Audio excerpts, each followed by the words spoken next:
There is a particular kind of pain that nobody talks about. Not the pain of failing, not the pain of losing, but the pain of knowing exactly what you are capable of and choosing your bet over it. You have the ideas. You have the vision. You can describe your dream in perfect detail. At 11 o'clock at night, when the motivation hits and then the alarm goes off at 6, and somehow none of it feels as urgent anymore. Sound familiar? This is the story of Darius, a young man so gifted, so full of potential, that everyone around him was waiting for him to explode into something extraordinary. They are still waiting, or they were, until an old man said something to him that he will never forget for the rest of his life. Stay until the end of this story, because what that old man said to Darius is not motivational.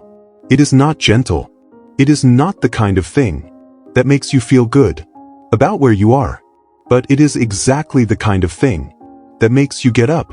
Darius King was 23 years old, charismatic, the kind of young man who could walk into a room and immediately become the most interesting person in it.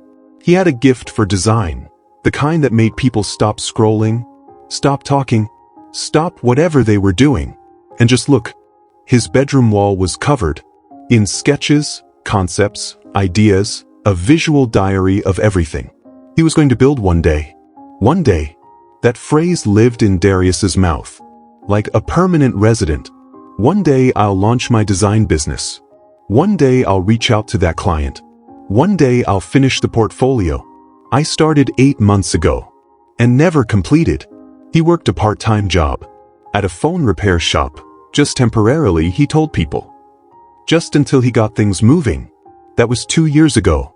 Every evening Darius came home, opened his laptop, stared at his unfinished portfolio for approximately 11 minutes, then opened YouTube, then ordered food, then fell asleep on the sofa, with the television still on, and his dreams still waiting, exactly where he had left them. His mother watched from the kitchen doorway, sometimes said nothing, just watched. There was a retired architect who lived at the end of Darius's street. Mr. Owusu, 70 years old, walked with a slight limp from an old construction site injury he never complained about. He had noticed Darius the way observant old men notice things quietly, completely without announcing it. One Saturday morning, Darius was sitting on his front step at 11 o'clock, still in yesterday's clothes, scrolling his phone, when Mr. Owusu stopped in front of him. "You're the design boy," he said simply. Darius looked up. "Sorry. Your mother showed me your work once. You have a real gift." Darius straightened slightly, the way people do when their talent is acknowledged. "Thank you, sir." Mr. Owusu looked at him for a long moment, at the crumpled clothes, at the phone, at the 11 o'clock Saturday morning being spent on a front step. Then he said something Darius was completely unprepared for. "Do you know what the saddest thing I have ever seen in my 70 years is?" Darius shook his head slowly. "A graveyard," Mr. Owusu said quietly. "Not because of the people in it, but because of what is in it with them. Books never written. Businesses never started. Designs never finished. The graveyard is the richest place on earth, sun and every single day. People like you make generous deposits into it." The street was completely silent. "Your talent is not yours to keep," Mr. Owusu continued. "It was given to you on loan, and the interest on that loan is the work you are not doing." He adjusted his walking stick. "The world does not owe you a comfortable moment to finally begin. That moment will never come. You have to begin in the discomfort, in the tiredness, in the 11 o'clock Saturday morning, when nothing feels urgent and everything feels easier tomorrow." He looked at Darius one final time. "Tomorrow is where talent goes to die. Don't bury yours there." Then he walked away. Darius sat on that step for a very long time. His phone screen went dark in his hand.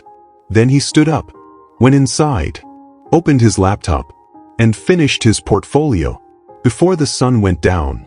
Darius's story teaches us 3 things we must carry from today. First, ambition without action is just daydreaming with better vocabulary. Darius could describe his dream in extraordinary detail, but description is not direction. A vision without movement is just a thought, slowly expiring in a comfortable room. Second, comfort is the most expensive thing you will ever choose. Every evening Darius chose the sofa. It felt like nothing, but comfort paid for in lost time has a price tag.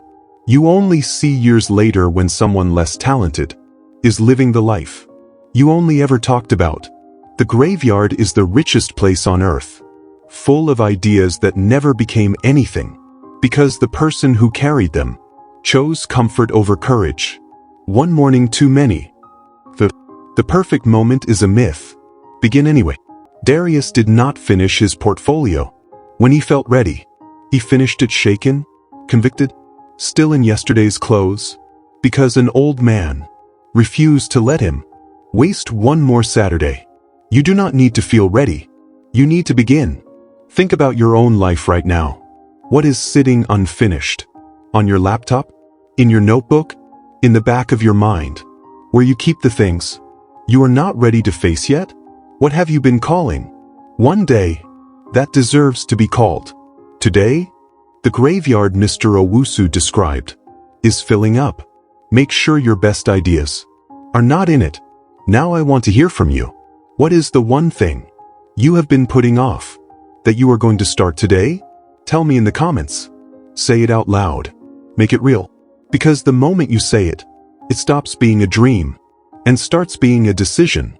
If this story convicted you, please like and share this video.